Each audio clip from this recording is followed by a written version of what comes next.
Welcome to the Country Fried Outdoors Chasing Your Experience podcast. The podcast that will connect you to resources regionally and nationwide to engage them in open, honest discussions so that we can inspire the growth that you need to chase the experience you want. So strap yourself in because here we go.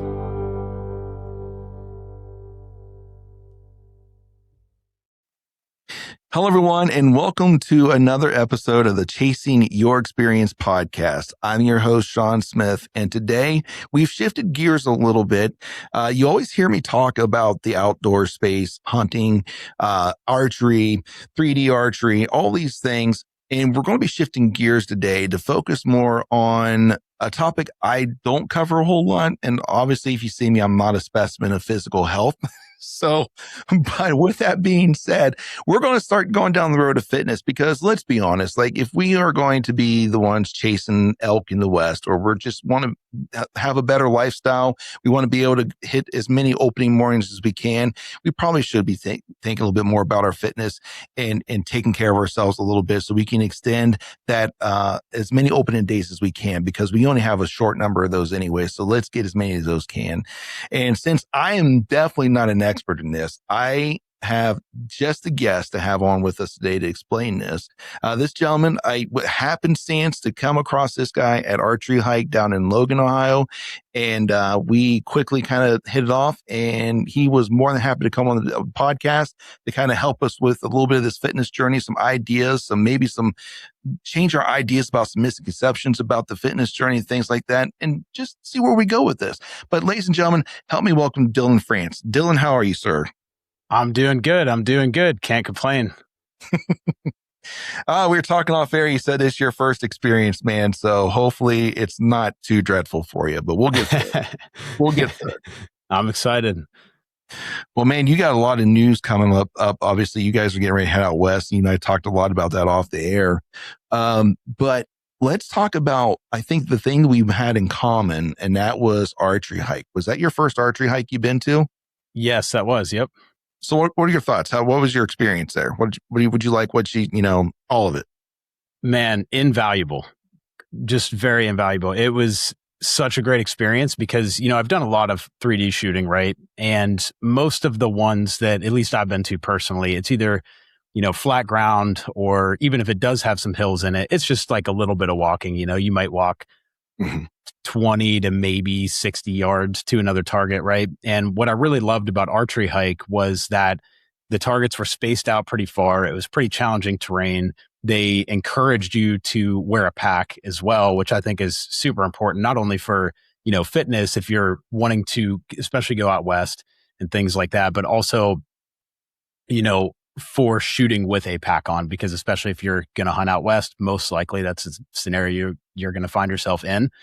And it can definitely be a little bit of a challenge depending on how much you have loaded in there. And for me, especially, the timing worked out perfect because, as you said, we're getting ready to go out into Colorado. We're going to be in some rough stuff. And I was doing a lot of rucking and, not a whole lot of opportunity to actually, hike through some, for Ohio, as rough as we can get, right? Hocking Hills is up there for that. And you don't get that opportunity often. So for me, it was just such a valuable experience to be able to go out there, put my heavy pack on, go shoot a bunch of targets, and just get some good practice from that. Yeah, absolutely. And that was my second archery hike. And Justin Ross, who runs that, he has changed that like several times since the time I first went there. Because I think I went in like year 1 or year 2 of Archery Hike was when I went there the first time. And there it was just one long course. And I think it was like 3 or 4 miles long. And there was several, you had some pretty good targets there. And then he switched gears to go to Eastern Western. And then now this year he had he called the short, the long, and the hard.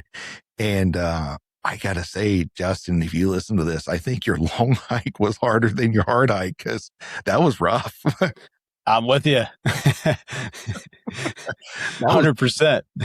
That was rough. Like when I first went there were some ASA shooters that showed up there, and they left early. And I'm not talking crap when I say this, because it wasn't what they were expecting.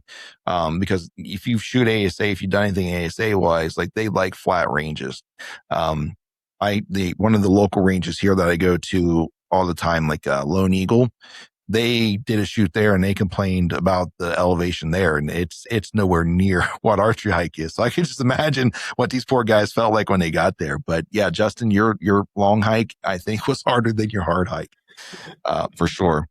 So what was some of your favorite moments from that, man? What was some of your favorite targets that you remember? Definitely favorite one was the elk. I mean, maybe I'm biased because I'm going to go try to kill an elk, but yeah, I would say for sure that one, because it was a challenging shot for sure. You could hardly get a range on it, you know, and I know the flag was down at like, well, whatever the range was, maybe 100, you know, and I didn't get a range on it, but I stepped up the hill there. I think you saw where everybody was doing that there, and was able to get 113 on it. And that one is awesome because I did make a good shot. I had to do a little adjusting. My sight wouldn't go down to 113, so had to hold a little high. So made it fun for me for sure. And it was fun listening to the arrow because I let it go and it took so long to get there, you know, and then I heard thunk, and I just looked at my wife and I was like, I just hit that thing. It's like, I did it. Yeah. Like that one was a really cool one. And like you said, that was hard to get arranged. And we were kind of looking at it, and we had, you know, my buddy and his wife was with us, and she's not very tall. She could barely see over top of the weeds anyway. So I'm looking around, and like you said, you could find the trail where everyone kind of went up and found another location, a better vantage point to take a shot at that elk. And that was, I think, was one of the cool things about Archery Hike is that, yeah, he's got trail markers. Yeah, he's got like trail points where if you were a traditional 3D shooter, you're used to shooting from a pin. Well, with him, it's not the case. Like you can find that location that you want to shoot from, and it's open for, you know, so my buddy's wife, she 40-pound draw for 24-inch draw length. She doesn't, you know, she doesn't sling arrows very far, and she's got a huge pin gap. So she went down 25, 30 yards and made her shot, and that's perfectly fine. And that's the kind of thing I like about Archery Hike, though. It's not forcing you into these situations, but it pushes you more into like a more realistic style shot versus looking for like a tournament style shoot. So kudos to Justin. I gotta say, have you shot tack before? Nope.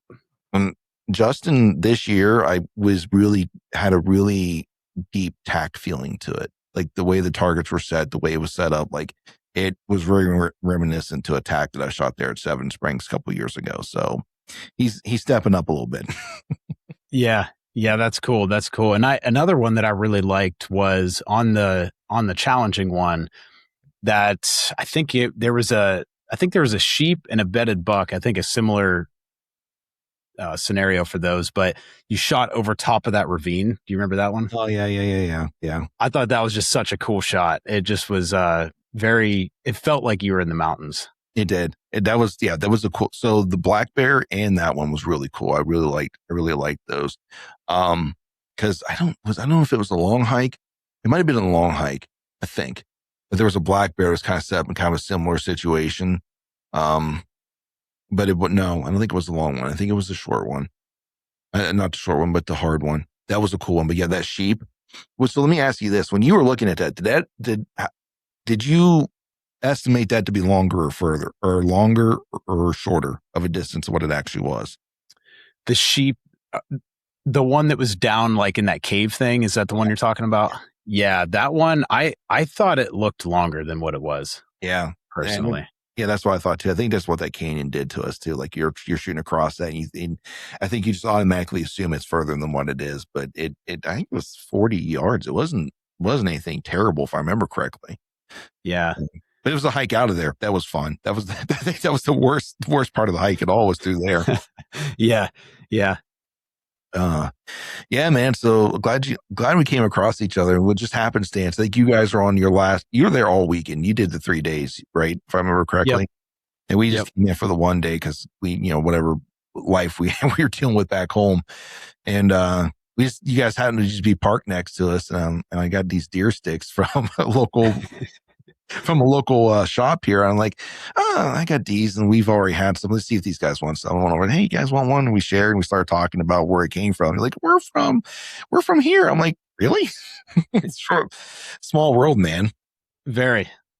So, well, man, your first timer on the podcast. Let's get you're introduced. Like, let us know who you are, a little bit about your background, and then what brought you to the outdoors. Anything you want to share with us, and then we'll start diving into this. What do you think? Sounds good to me. To me. So I am my wife and I both own a company called Deep Fit, and we basically help people to make a lasting change in their life. Right? There's all these fitness programs out there that are very extreme, very, very much not sustainable for the average person, right? And especially for us, us hunters, that's the big thing for me is we focus most of our efforts on helping people that live that outdoors lifestyle, because I know, from personal experience, it's basically another full-time job. From shooting your bow all year, all the time, to, constantly being in the woods, scouting, setting cameras, hanging stands. Like, it takes a lot of your time. So to try to find time to get in shape can be really hard for a lot of people. And then whenever you go to try to get in shape, now it's very overwhelming because, you got this person saying to do it this way. You got this person saying to do it this way. And we found a way to make it something that basically doesn't feel like you're on a diet, number one. So you can eat for real life, right? And I'll kind of tell you what got me started down this journey was really, so about 13 years ago, I got very into fitness, and I was into it before then, off and on, but it was like one of those deals I go for 2 months, not go for 6, and then about 13 years ago, I got very, very serious. I got very involved with the bodybuilding world. My wife is actually an IFBB pro in the bodybuilding world, and got very serious, and I was extremely strict with myself. And typically when somebody starts down a health and fitness journey, that's most of the time, from what I see, what people think they need to do.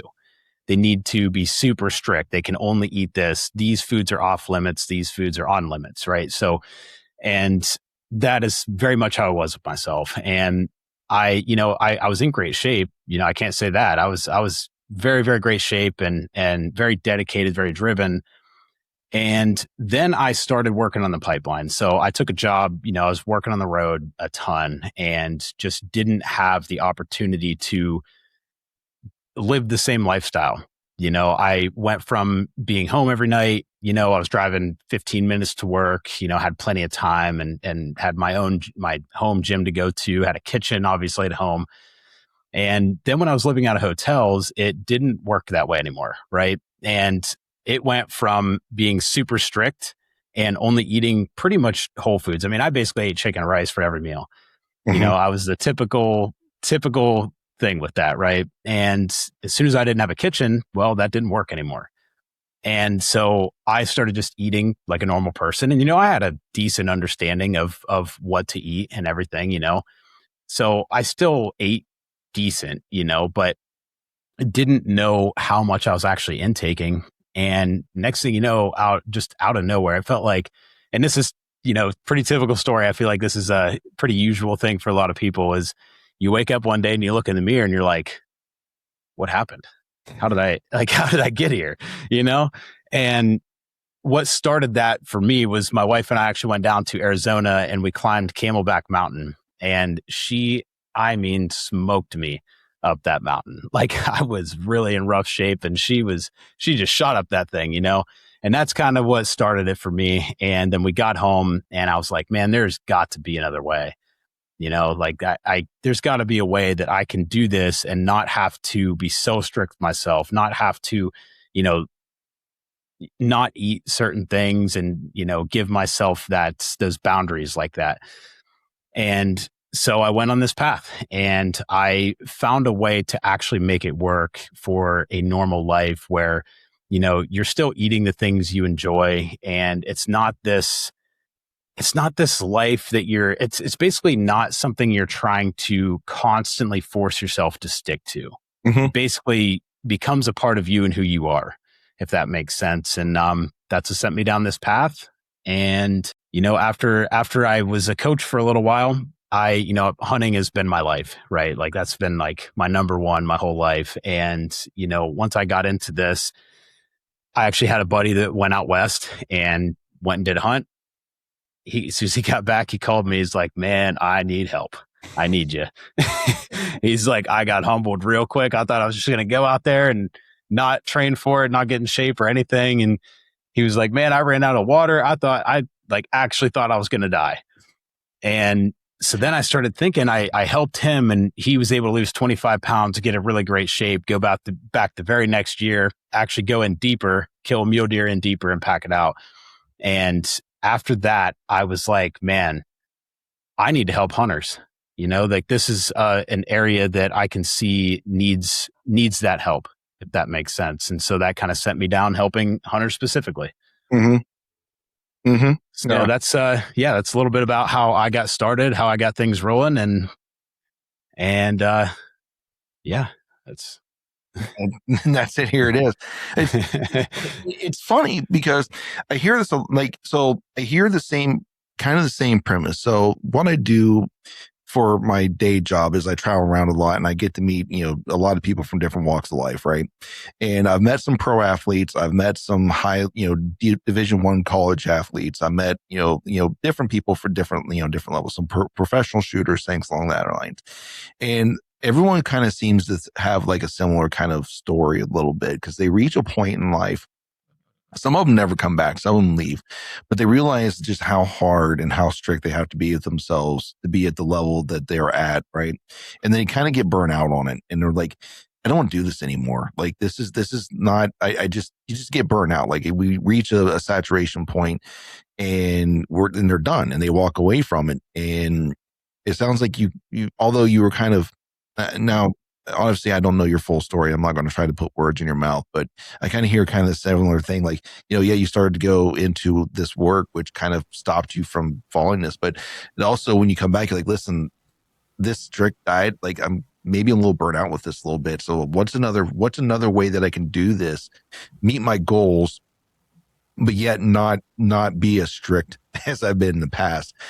Because obviously this is not going to work for the lifestyle that I have to live, not only for myself, but provide for things. So number one, I've heard that so many times, and I can say that for myself in certain things too. Like you just get burnt out on things. Like you get so caught up in it, so in that, and you're so enamored in it. And next thing you know, like all the different pressures of life, the different things that come in, start to take priority over that, and then you just get burned out. Like, I can't do this anymore. Like, you got to pick your battles, and this is not one of them, unfortunately. So, dude, I'm really hyped for this conversation, and to go down this road with you, because this is one of the things, like, I will say I kind of understand, but I don't. And unfortunately, I don't follow it as strictly as I need to. I've gotten away from it, especially the older that I've got. I worked as a police officer for, 10 years of my life. I'm technically still commissioned somewhere, but I was a police officer for 10 years.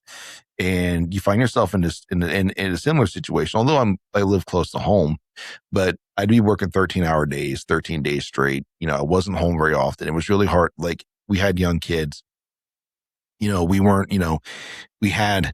there's other priorities in life that kind of took over, like, what I needed to do. And then it was easier just to it was easier to get a roller grill hot dog. It was easier to get, something from McDonald's. It was easier to get a quote unquote healthy Subway sandwich. Like it was easier to do this than it was to go the other route. So I can see the need of this conversation I think we're about to have today. So I'm looking forward to it, man. Awesome. Yeah. And that's such a very common thing. Life's going to happen, right? And there's going to be things that are going to come up. You're going to get super busy. Every stage of life has its challenges, of course. But, at the end of the day, one of the best analogies that I can say with this is I try to think of my life, and I tell this to my clients too, as a dial system, right? So if you think of your life and you got this big control board of dials, right? The key is here, they're not switches.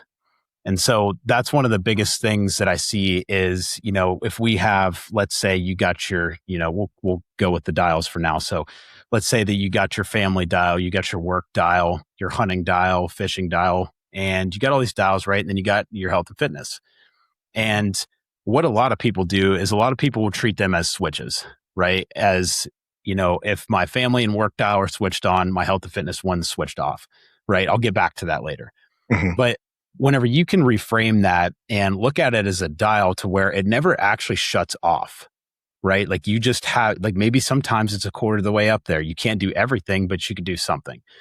And, sometimes you're going to be able to crank that sucker up, and that really has helped me a lot because the goal is to have this stuff because a lot of people look at it as when they go to get in shape, they look at it as, oh, I'm doing this diet to get in shape. And then they see it as an end, like an ending point.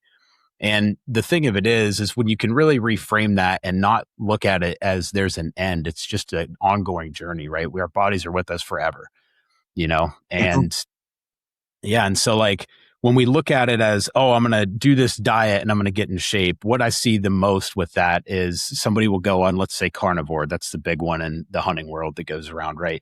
So carnivore, keto is another big one. There's another one called Optavia.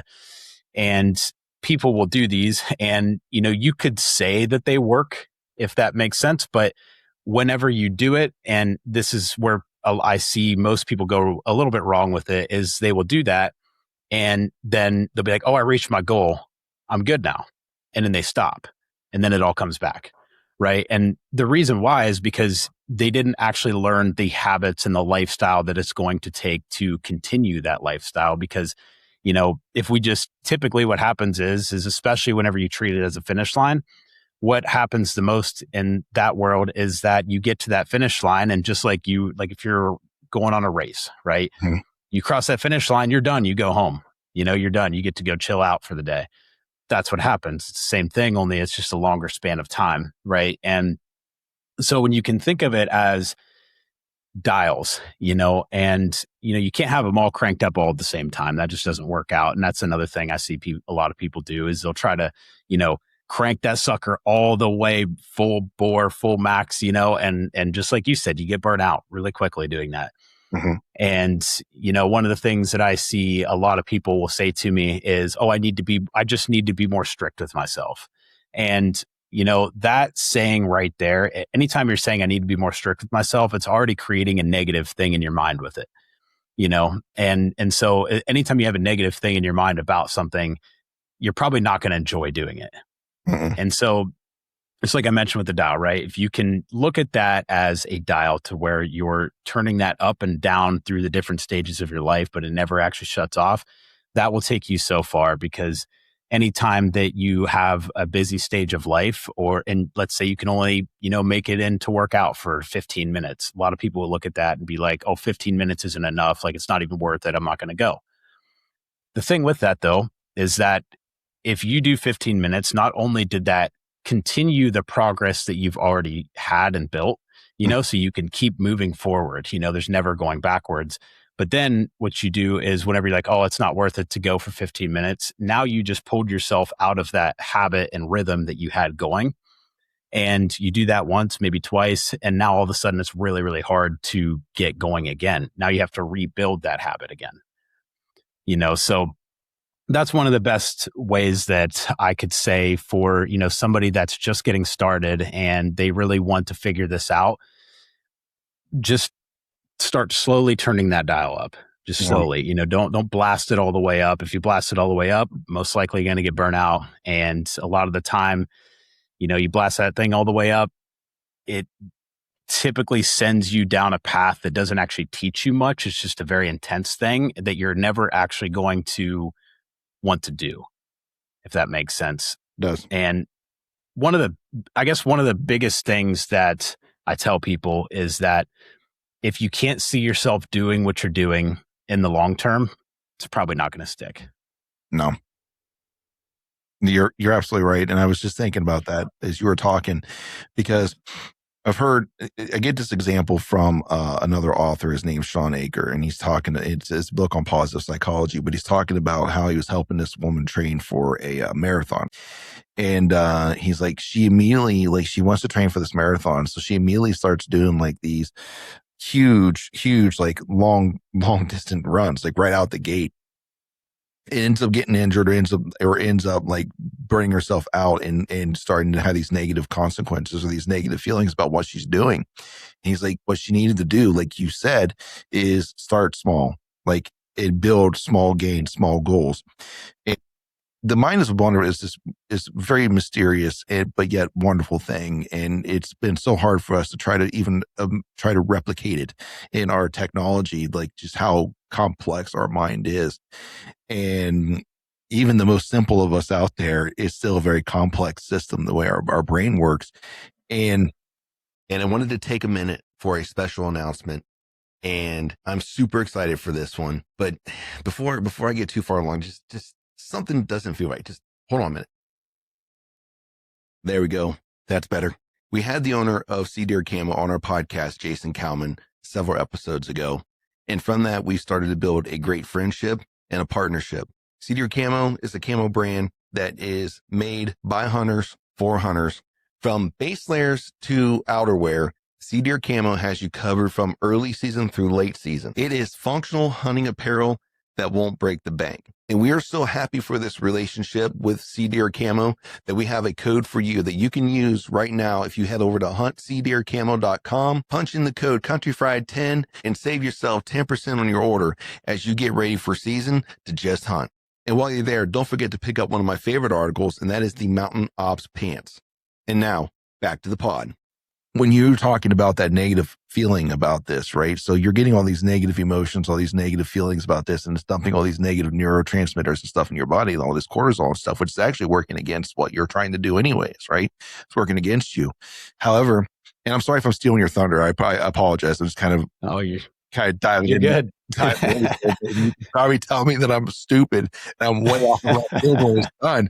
But if you make these small little goals, right? And he's like, I don't know, you're going to frame it better than I am on like what this path looks like.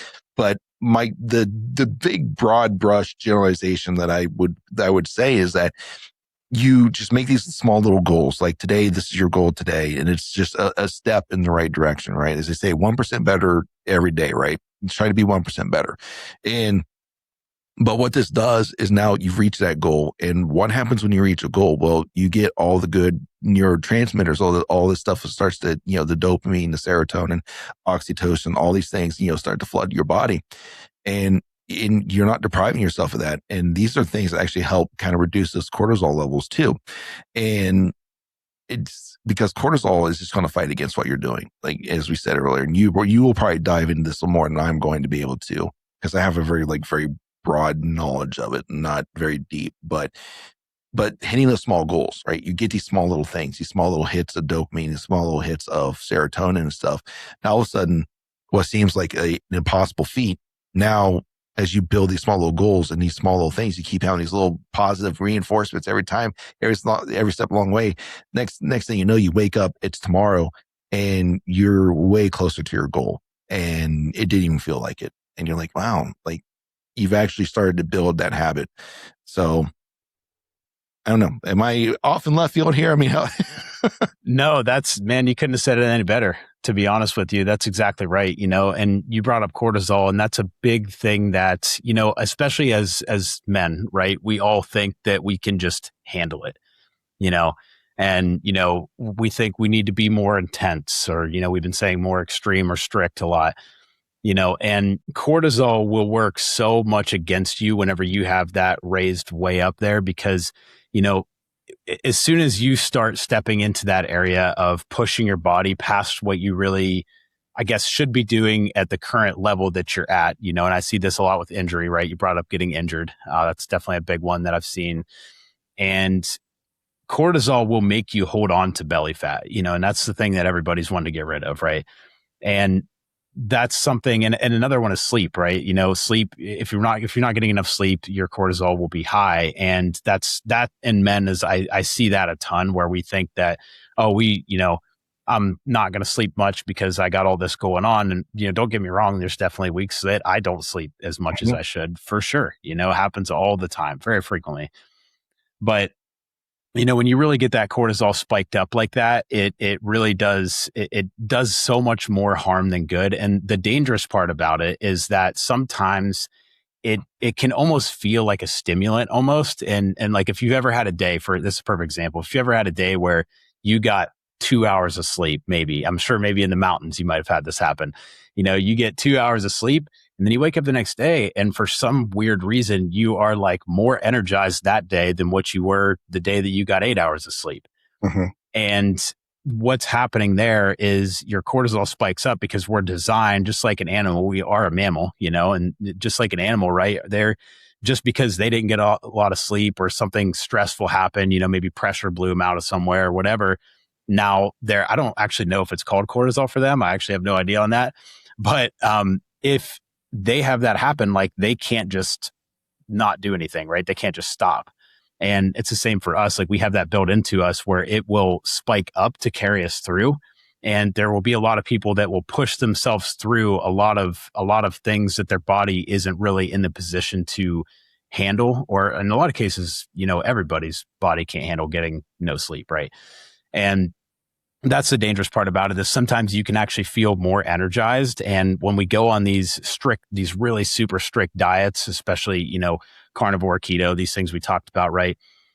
They a lot of the time will, like, especially if you're slashing calories, if you slash calories way out, your cortisol will spike up. And sometimes in the moment you can feel like you have more energy, but then as soon as you calm down for a second, you crash, right? And a lot of the time, again, like that's why you'll hear a lot of people say, "Oh, I'm barely eating anything. I don't know why I'm not losing weight."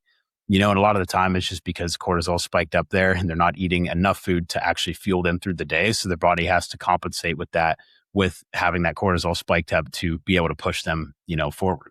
Mm-hmm. It's like damned if you do, damned if you don't sometimes. Yeah. Yeah. And that's, but that's it's coming from my walk of life. Like cortisol is a big topic for us in law enforcement. And I don't think it gets talked. I mean, we don't talk enough about it. Unfortunately, we don't understand it enough. And that was one of the things that I was working for before we switched over to this. But cortisol is like kind of more, we kind of equate it to like adrenaline and things. Like it kind of falls in the same pathway. So what is, instead of me sitting here babbling, what is cortisol? Like, give us like your best definition of what cortisol is. So cortisol is basically your stress hormone, right? And you do need it, right? So cortisol, when you wake up, cortisol is the highest, right? And that's because your body's waking up. It's giving you, it's where you get a lot of your energy to start your day. Uh-huh. And it's also something that when we are under a lot of stress, so like even like just mental stress, it can be, it doesn't have to be physical stress to our body. But when our cortisol gets past a certain point, now it can become very harmful. And I guess the best way to put it is that cortisol is kind of like you said, it acts as it's kind of our safety mechanism that's there for when things get hard. It's there to kind of push us through. Mm-hmm. And it's there to, like I said, in the morning, help us wake us up and things like that. But again, it when we get that spiked up there too much, it can be very, very harmful, to especially longevity in life, right? Like that's a big one. A lot of people that you see that get older, you can kind of tell when somebody reaches about 60, how stressed out they were their whole life, right? You can see it on them, and it has a very negative impact on later in life. If they, there's going to be times where it's going to be higher, yes. But, if you have long stints of that for long periods of time in your life and you don't learn to manage it, because that's one other thing I will say about it is that there's a lot of people that live a very stressful life, but they handle it well. And the reason that they're able to do that is because your perception of cortisol can matter a lot too. Right. So if you feel really stressed out and you give into that stress and you just let those like negative thoughts or whatever comes up and you let those kind of take you over, Mm-hmm. and you focus on that stress, it will actually stress you out way more. Mm-hmm. So but if you accept it. If you feel stressed out and you accept it and you keep yourself, I guess the best way to say it is in a positive mindset and just looking at things in a positive light. A lot of the time, even if you do have higher cortisol, you are stressed out. A lot of the time you can mitigate a lot of that with just being able to keep yourself in a positive mindset about things and not let those negative thoughts take over you and pull you down and things like that. Yeah. And then that goes along with what we said earlier, like your brain's this amazing thing. Like it's so complex. We've never been able to replicate it. And I don't think we ever will, to be honest with you.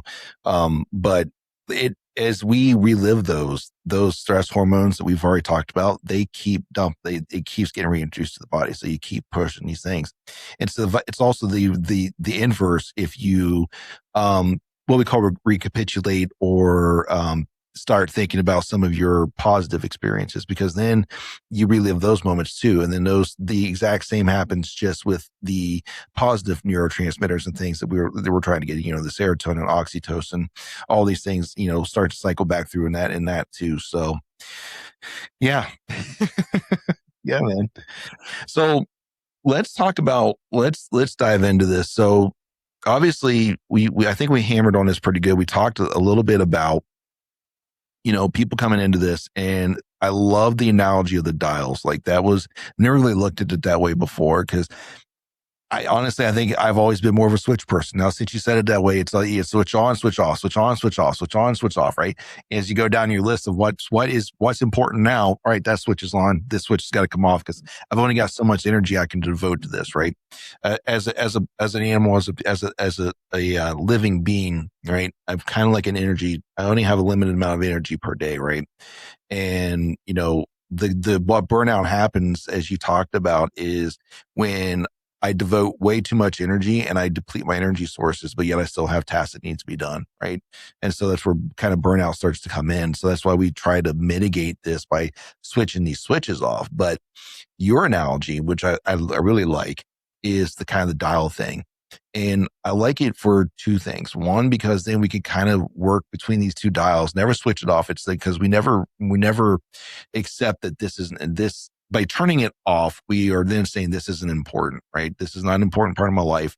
But if we just dial it, this is still an important part of my life. But right now, this is a little bit more important. So I need to dial this back a little bit so I can focus a little bit more of my energy here. But I still need this energy reserve to go towards this because I know what this is going to do for me, right? So part one.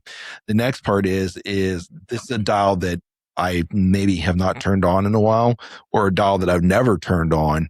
So my energy sources, or my whatever the energy sources I'm going to denote to this are like, what do we do as we dial this thing on? Like, we've never been here before. We don't know what to do. How do we handle this? So let's talk about this new guy, girl coming into this. Let's talk about that and that dial effect. What are some of the easiest things, I guess? You tell me, you work me through this. Like, someone's brand new, what are some recommendations you have for them? So I would say most importantly, start small. Just like we were talking about, with a lot of people want to, jump into something crazy right off the bat, right? Start small and just kind of look at your day and look at the meals that you're already eating. And typically, when somebody first signs on with me, the one of the most common things that I see is people either eating just once, maybe twice a day, but those 1 or 2 meals are massive, right? And maybe a lot of snacks in between. And when you can, and a lot of the time those meals aren't very nutrient dense as well. And so a lot of the time I tell people to add in things before they take things out, right? Usually the first thing that somebody does when they want to lose weight is they start cutting calories like crazy. And not really knowing exactly how much they're cutting or what they're cutting, they just stop eating as much food, right? And you would think, like, why would you ever add more food in?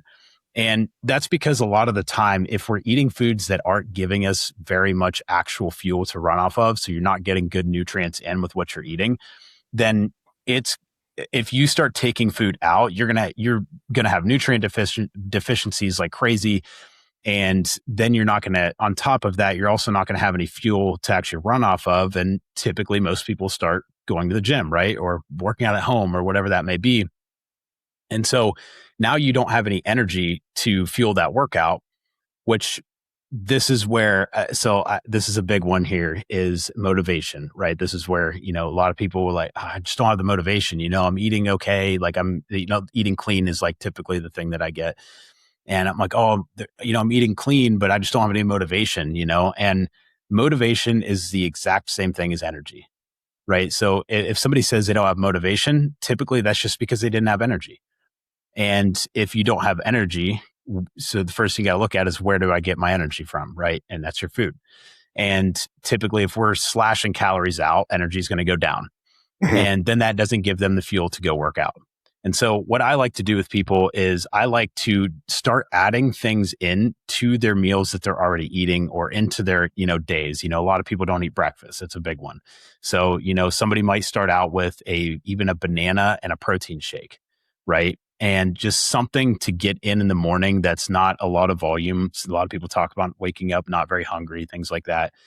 And something to just get you started, right? And just making small little changes to what you're already doing until you reach a point where you feel like you are, because you're going to notice a difference for sure in how you feel. Like I always tell people, try to fix how you feel first, like try to tackle that problem before going into losing weight right away. Because if you can get yourself feeling really good right in the beginning, that weight loss journey you're going to start it off really great from the beginning. And then it's not going to be this negative thing. Somebody might slash their calories for a week and feel like trash by the end of it, and then they get to the weekend and then they're like, well, screw this. It's the weekend. I'm done. Like I did this, and then they restart on Monday. Right. And it's a cycle. And so I would say just start adding some nutrient dense foods. And whenever I say that, a lot of people will think like, oh, broccoli and vegetables. And yes, absolutely. Like if you can add vegetables 100%, but more so adding foods that are going to fuel you up. So like good carb sources.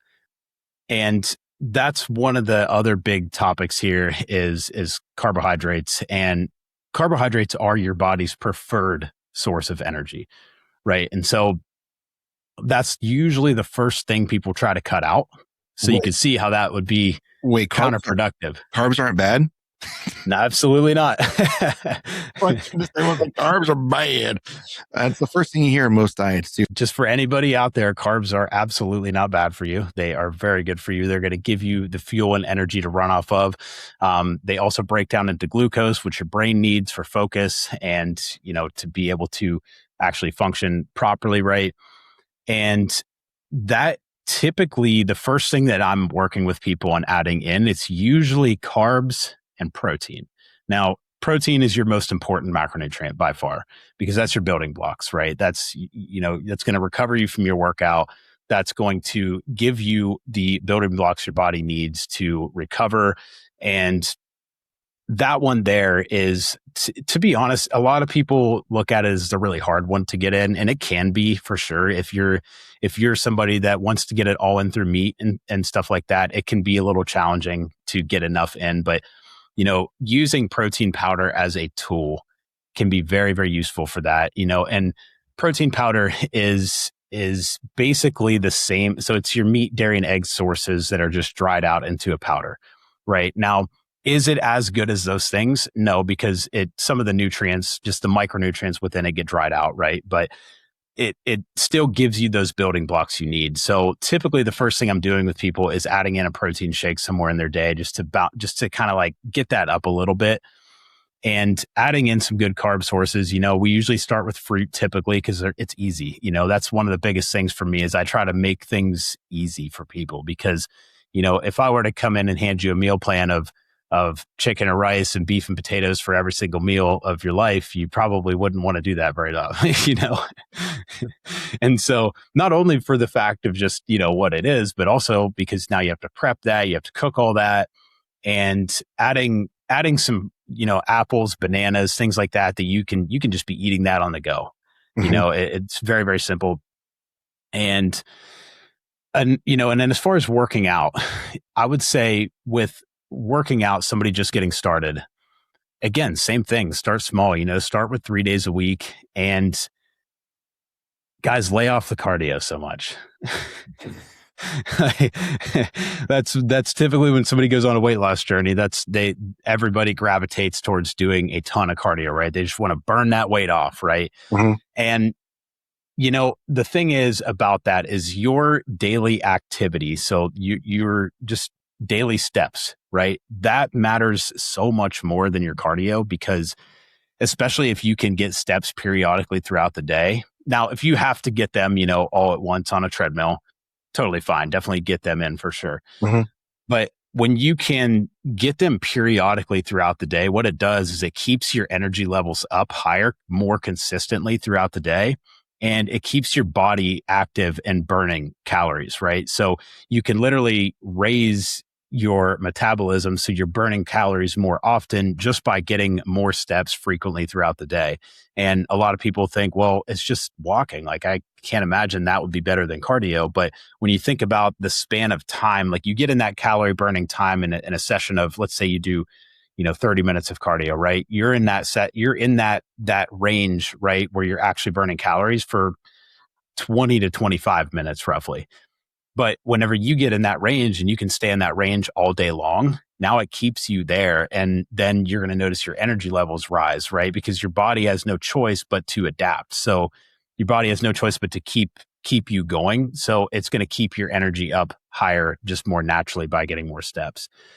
So typically starting out, steps would be the first thing. Just walk a little bit more, and start small in the gym and strength train. Like that strength training has just an insane amount of benefits. And you can tell, I know I'm going on 5 different topics here, so you can stop me whenever you want. Keep going. The less I miss, the better. So strength training has so much more benefit than, a lot of people look at, going into the gym and lifting weights as, it's for looks and physique and things, which, don't get me wrong. Yes, that's a positive and benefit of it, but it also helps you so much with not only just longevity in life, because whenever you think about longevity, I mean, when you get older, your fat isn't going to help you much. Right. So that muscle is the thing that actually carries you. And I can't tell you how many times I've, been on a plane or at a restaurant or somewhere. And I've watched, an older gentleman stand up and just have a really hard time standing up. And he's very skinny, right? There's just not much muscle to him. He doesn't have much density. And when you get older, you're like, this is something I've accepted, right? I come from kind of the bodybuilding area, right? So like, obviously I like to have muscle on me, and I've accepted that when you get older, it does start to decline, right? Mm-hmm. No matter what you do, as once you reach a certain age, like once you get to like, late 60s, 70s, like then it starts to really decline. And, if you think about that, if you don't have much muscle on you and you get to be 70 years old, a lot of people want to still go hunting, still want to go fishing, they still want to, go on trips and travel and be able to hike around and see things. And if your muscle starts declining and you don't have much on you, then you're just not going to have much at all then at that point. Right. And so it also is, bone density is a big one, right? Like as you get older, your bone density really starts to thin out, and that's a big problem. And strength training, your body has no choice but to build stronger bones because it has to hold up that weight that you're pushing or pulling or whatever it is. Mm-hmm. And so, just, I guess like any movement that you make requires muscle, right? And so, strength training, with some just getting more activity in throughout the day, making a couple of little swaps and switches out in your diet right off the beginning, you're going to see results pretty quickly if you add those 3 things in and start small and, don't crank that dial all the way up as far as it goes off the bat, and you'll be in good shape. Yeah, don't think you're going to the gym and bench pressing 400 out the gate. Like, that's not going to happen. If you haven't done it in a while, you're not doing it today. Or if you've never done it, you're not going out there to do that. Because having a little bit of soreness after a gym workout is expected because you broke down muscles and stuff and they need to repair. So once again, you need to have the building blocks to be able to repair those, because that's basically what strength training does, is it breaks down, micro tears and these things to your muscles that your body has to repair. So number 1, sleep, as you said earlier, sleep, You need sleep because that's the time your body, my understanding, that's the time your body does most of its repairing is during those sleep cycles, right? And number two, you need to have the building blocks there to be able to do that. So you kind of hit this, like you've walked us through that path and didn't even have to mention those things like specifically. Like you didn't have to say these are the two things you need to do. But here's as you walked us through this is why. And you explained the why without even saying the what. So I like that. I like how you did that. But how many times do you see somebody that, number one, ego is a hell of a thing, because you get these guys in here that, maybe they were something back in their 20s, or maybe they were back in high school. And for some reason, they still think that they are when they go there 20, 30 years later. And then they find themselves in a very bad situation. They end up tearing something. They end up like an actual pretty major injury. So, I mean, guys, you gotta be guys, girls, everyone. Like it's you gotta start low and then work your way up to it. Like for sure, it's a Zorro circles is how I kind of like look at it. Like, do you remember the movie Zorro with Anthony Hopkins and Antonio Banderas? And I want to take a moment to talk about something that has transformed my approach to hunting. That's mock scrapes. I was introduced to the Scrape Doctor system 2 years ago in Columbus, Ohio, and let me tell you, it changed my game. If you're looking to dive into mock scrapes or just need a fresh perspective, I highly recommend checking out scrapedoctor.com. Their insights have been invaluable, and it's been great to see how my skills have developed since that first meeting. What's more, our relationship has blossomed into a fantastic friendship. And to celebrate that, I want to share an exclusive deal with you. Use code CountryFried15 at scrapedoctor.com to save 15% on your purchase. Trust me, you won't regret it. I don't think so. It's like the Mask of Zorro or something. And when Antonio Banderas' character, don't ask me what his name was, and I don't remember what it is, right? He's under the tutelage of the current Zorro, which is Anthony Hopkins. He's very fiery, he just wants to go out and do, he's your typical like egotistical guy, wants to go and I could take on the world right now, right? Well, he brings him back into training and he puts this little circle around him. He's like, all right, you need to learn how to deal with everything within this little circle before I expand you to the next level. You have to be able to control this first. And so they would work on like, fighting techniques, things like that in this little circle. And then he would expand that circle a little bit more for him. He would expand the circle a little bit more once he learned how to control that. So basically the idea is that don't go into it thinking that you can handle this big circle of influence or just this big circle of task of an exercise. Start small, control that, build that. Remember, get that good form down first, right? Return back to that good form, get that, and then move to the next circle, and then move to the next circle, and then move to the next circle as you progress through, instead of coming into this and then watch the world crash in on you. Does that make sense, or am I kind of way off in that?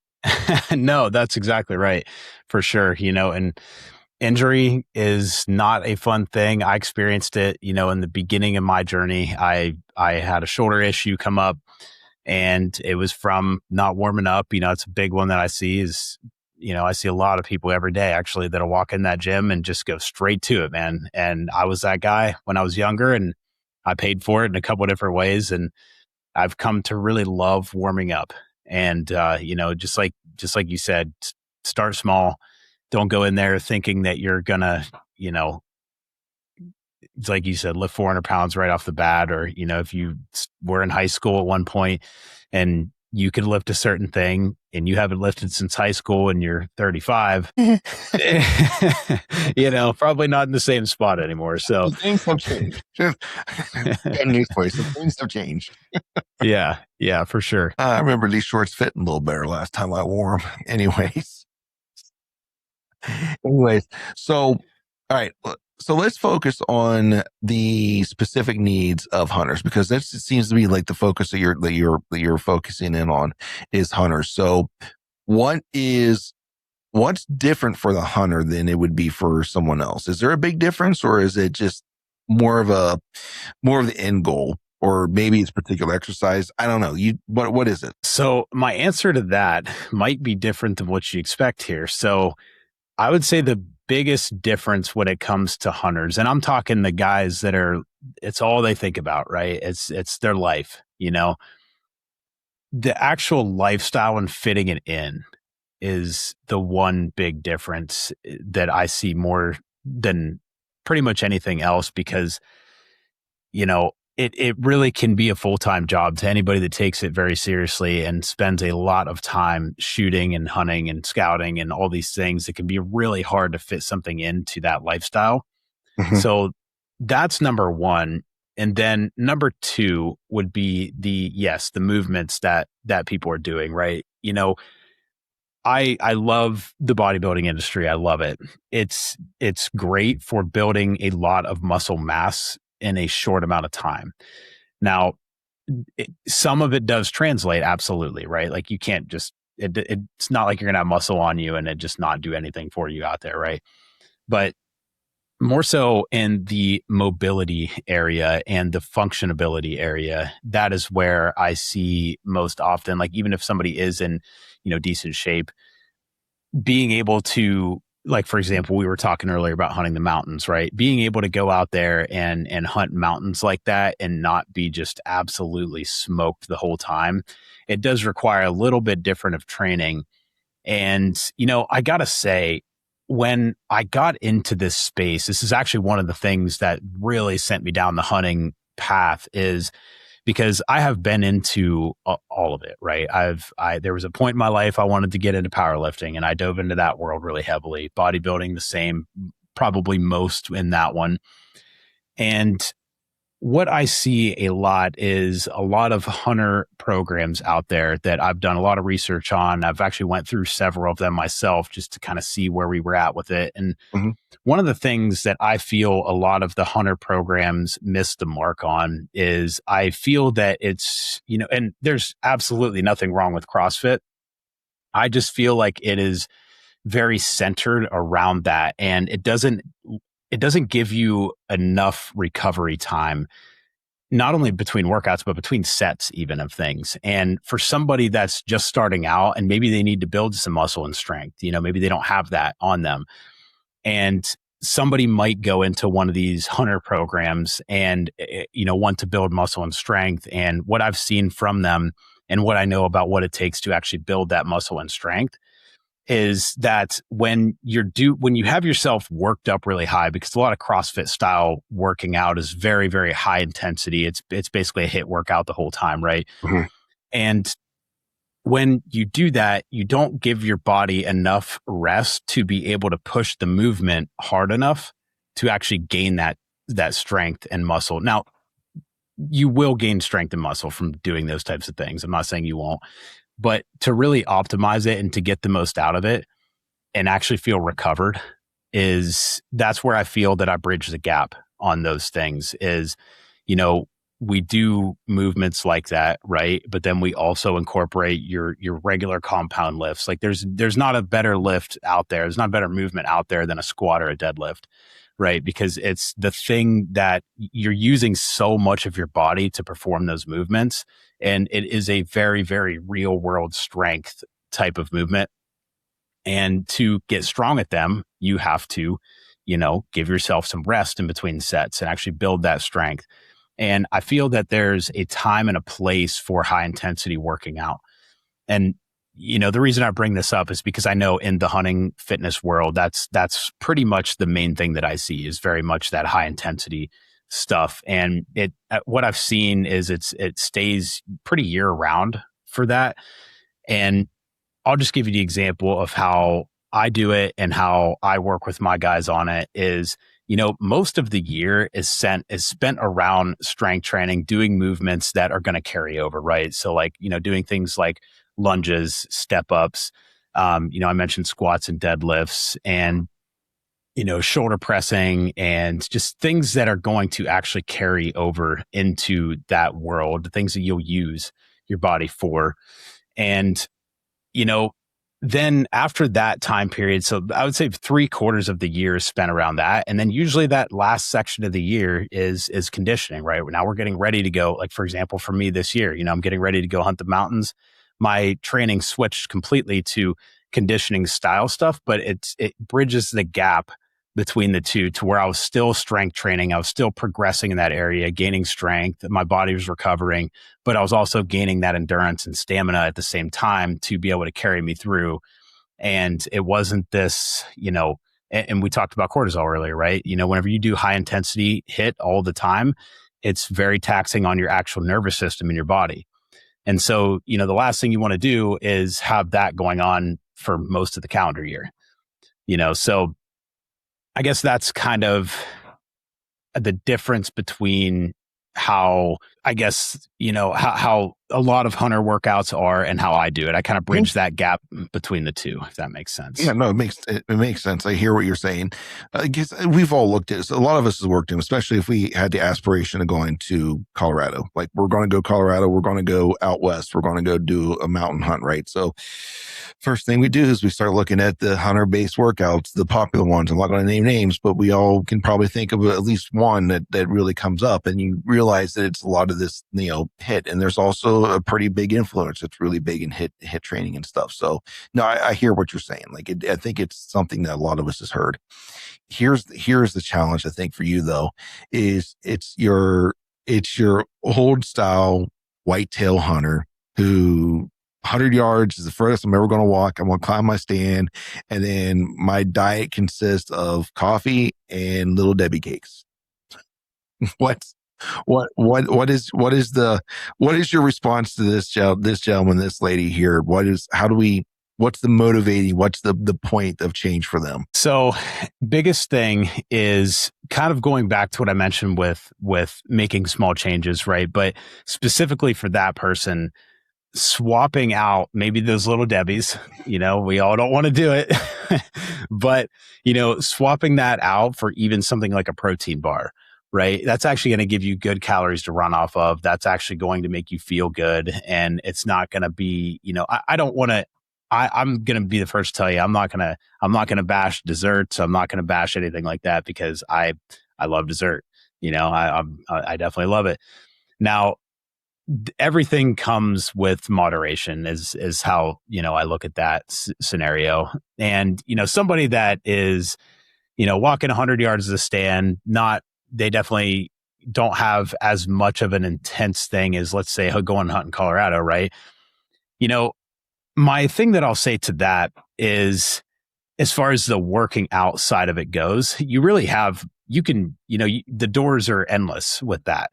It's not like you're training specifically for this really intense thing. So you definitely don't need to do the really intense hit workouts that, my opinion, will be counterproductive. And I would say strength training for that person 100%, because, yes, it's going to give them that strength for that thing that they like. That deer drag is going to feel a lot easier on you. I can tell you that.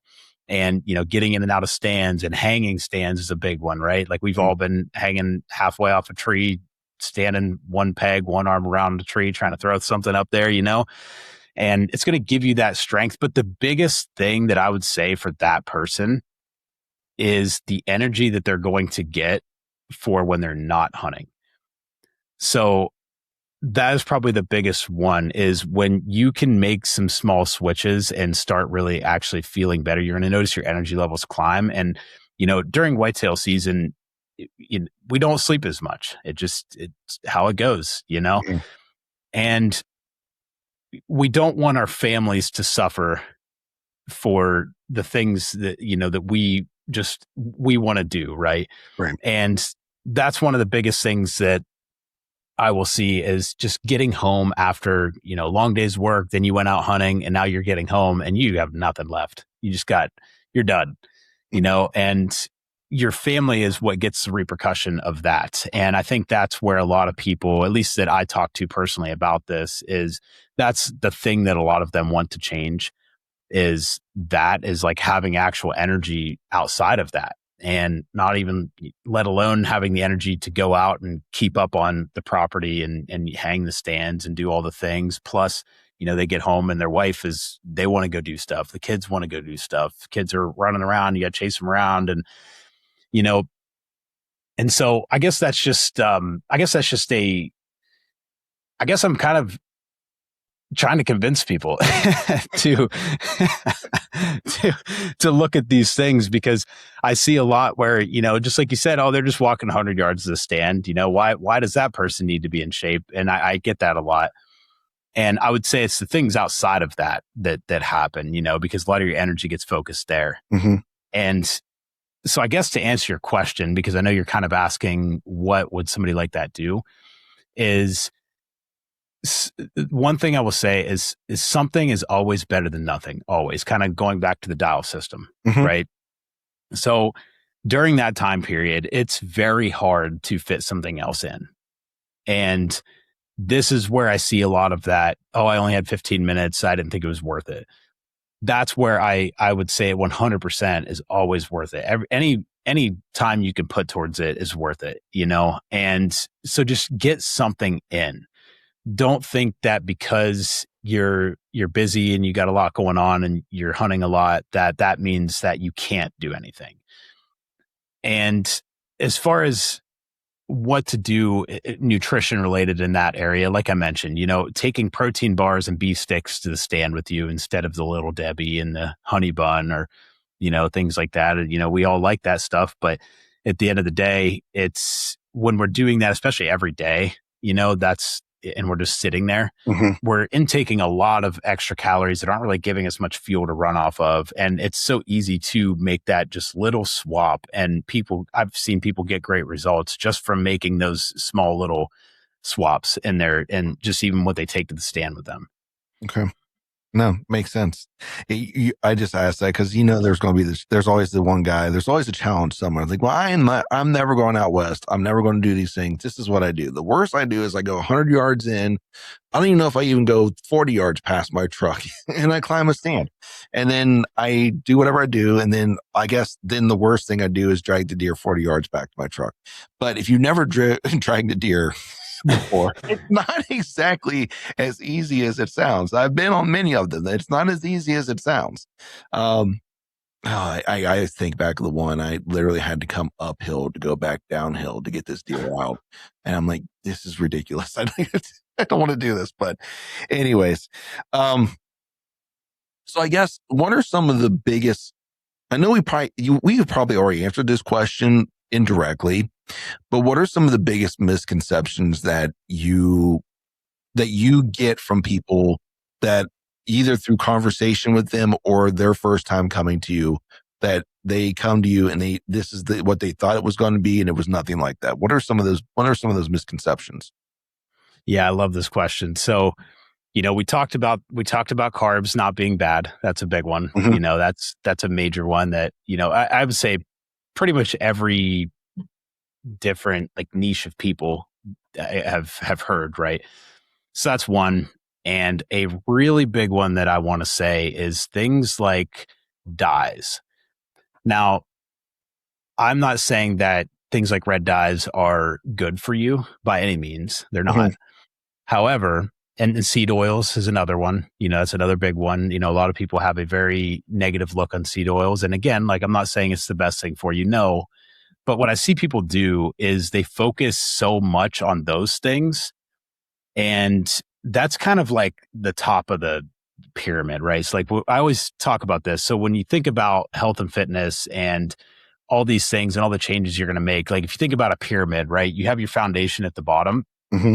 And this is your things like your just overall calorie intake, the actual nutrients you're getting through those calories, you're working out, your daily steps and activity, and managing stress, sleep, all those things are down here at the foundation, right? And then up here you have these other things, right? Like red dyes and seed oils and sugar. Sugar's a big one, big one. Yeah, I can't believe I didn't say that first. But yeah, sugar's a big one, man. That's the first thing most people want to cut out is all sugar. I'm not eating any sugar, none.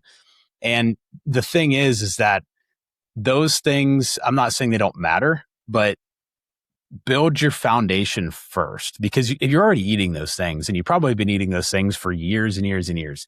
So focus on just making those switches.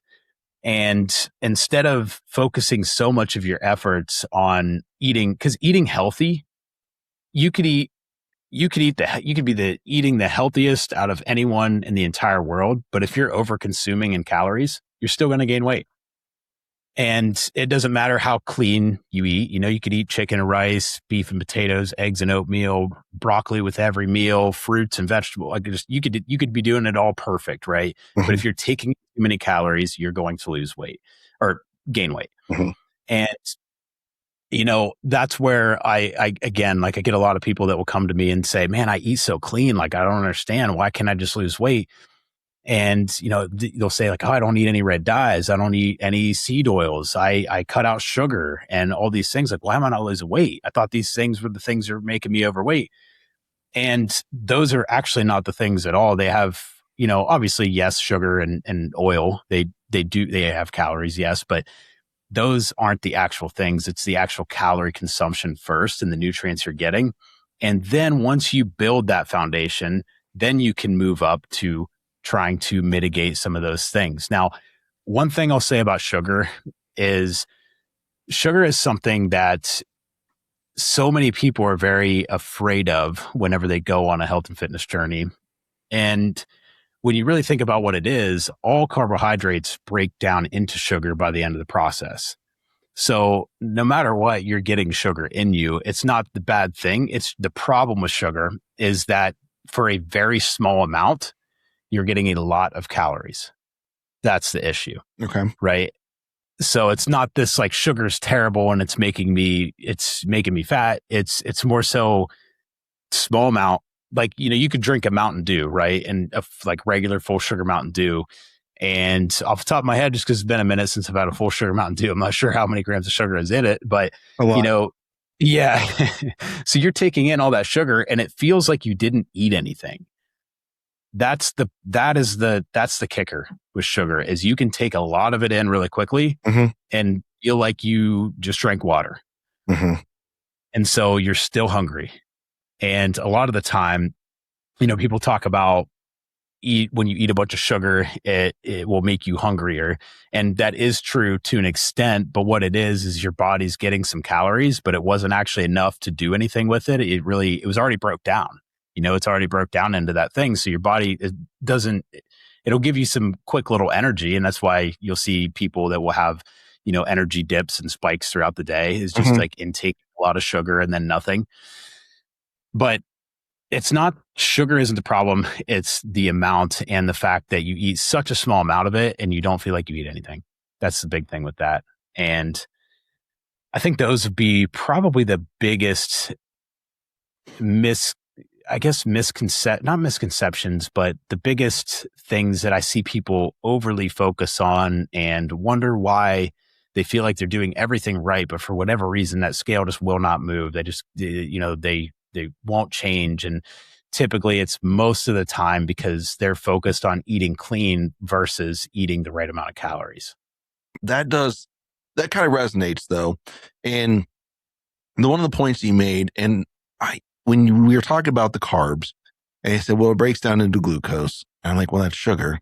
And then you're like, well, sugar isn't necessarily the enemy per se. It's the fact that, like you just said, like you can intake a lot of it and still need more food and still need more calories. So you just boost your calorie intake because of sugar. It kind of goes along with like, don't drink calories. Don't drink your calories, right? Absolutely. That's one of those famous sayings out there. Don't drink your calories. So, where do I want to go with this? There was a question I had. It was burning in my head. I wanted to ask, and then you got down the road of sugar, and like you were, and like an aha moment came on my. Oh yeah. Fats. What about fats? Because that's one of the things everyone's like, oh, fats. I cut fats out. I cut this out. I cut that out. I'm like, man, I like a really good ribeye steak, man. And we know the thing's marbled with fat in it. So let's talk fat for a minute. What do you got for us? Yeah. So with fats, now, this is one of those that fats, so they do actually, if you were to eat a very high carbohydrate diet versus a very high fat diet, if you were to overeat, now, don't take what I'm about to say as if you eat fats, it's going to be stored as fat, because that's like, yes, but no, at the same time, like if you overeat it, right? if you overeat on carbs, you're going to gain weight. Same thing with fats. But when you eat higher carbs, you can use that energy. You could put that to use. So like, that's why, for me, for example, whenever I'm not, let's say I'm in a performance phase, right? Where I'm trying to really, really give it all I got. I'm trying to output a lot in my workouts, right? I'm going to eat a lot of carbs. I mean, we're talking almost 400 grams of carbs is what I'm eating, and I can still stay lean doing that. And the reason as to why is because I can use that energy. Fats, yes, you can use it, but it's more likely to be stored as fat than what carbohydrates are.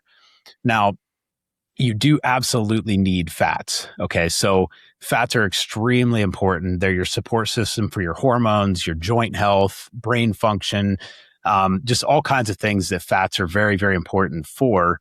And it's definitely not something that somebody should cut out. If it's something that somebody is eating very high amounts of, then I would say, yes, you can drop that down, but it's definitely not something to cut out completely, because you absolutely need that, and it's something that, if somebody goes from eating high fat diet to extremely low fat diet, most likely the thing that suffers is hormones. And especially as men, like, we definitely don't want our tests to drop, right? That's something we don't want. And so that's one of the things that can suffer whenever slash calories in general, but especially with fats, because that is your support system for that. Okay. Yeah, I've heard that, like, the fats are important. And there for a while, like, I think you started to see a shift in things, and here recently, or maybe not recently, but I guess it kind of comes and goes. Like, the new fad diet comes out, or there's this new study, or this new thing, and all of a sudden we start shifting things in another direction. And I just finished recording an episode with Brent from A3 Archery Custom Bowstrings. And let me tell you, I'm impressed. Brent has over 30 years of experience building custom bowstrings, and it all started from his own personal need as a professional indoor archer, needing a set of strings and cables that he could rely on for precision and consistency, and not constantly dealing with peep twist or bows coming out of time. Brent offers both platinum and premium sets of strings. Platinum strings are made from the new B99 Bloodline fiber. You're not going to find a better fiber out there. And the premium strings is from the old and true BCY 452X. So if you're in the market for a set of strings and precision and consistency is at the top of your list, check out a3customstrings.com and order your set today. And as a special treat, use the code COUNTRYFRIED. It'll save you 15% on your next set. Because we originally look at, like, I guess the food pyramid's pretty much been flipped upside down. Like, we've totally changed our opinion about the food pyramid, that anyone who's like my age and close to my age, we all grew up on it. We all knew what it was, right? But some reason now we kind of flip that thing around, because we are seeing how important some of these other things are compared to that. Like I think, what was it down below? Like, grains was like one of the big things of the food pyramid, was the grains and stuff. Now we're like, not so much. But anyways. So yeah, I've heard that. So now I'm going to ask this, and I think a lot of people might know this answer already, but I'm going to ask, like, what are some really, like, readily available healthy versus unhealthy fats? If you were going to, like, identify some, what would be some really readily available healthy, and then dive into maybe a couple unhealthy ones that people like, you might want to avoid those, right? Or at least cut back on them a little bit. Yeah. Great question. So I would say my go-to number one healthy fat is definitely avocado. I'm a guacamole freak. What's funny is that I would have did that exact same thing about 3 years ago. I would not do it, man. I would not do it. I thought it looked, I'm not even going to say what I thought it looked like, but I just was like, that is not for me. And my wife, so we have a thing. She hit me with it, and I had to do it now, but we have a thing with our clients and with me. We call it the 3-try rule. And the 3-try rule is that your taste buds are adapted to what you're eating. You kind of train yourself to like what you like. And we have a rule that we will try things 3 times. And if we don't like it by the end of the 3rd time, just not for us. Right. So my wife was like, "You've never even tried it." We had this conversation for probably 6 years at this point, and she's like, "You've never even tried it." And I'm like, "I have tried it." And she's like, "When?" And I'm like, "I actually don't know. Maybe I haven't." And so I was like, "Okay, I'll try it. Fine. I'll try it." So we went to Chipotle and I got guacamole on it. And the first time I put like half, I got it on the side and I put a little bit on, and I put a little bit on. And first time, your ego is trying to win, right? So I'm like, I'm not a fan. It's all right. Yeah, it's okay. And she's like, 3 times. I'm like, all right, fine. So I tried again, and that time I was like, all right, it's all right. I don't mind it. And man, that third time, I ate it that third time, and I was like, you got me. You won. And now I am obsessed with it. I mean, I eat it once a day, every day. So it's one of those things. But yeah, back to the topic. So, so avocado guacamole, definitely a really great one. And walnuts, most forms of nuts for sure. Walnuts are a really, really good one because they got a lot of omegas in it, which is really, really great for heart health, again, joint health, things like that.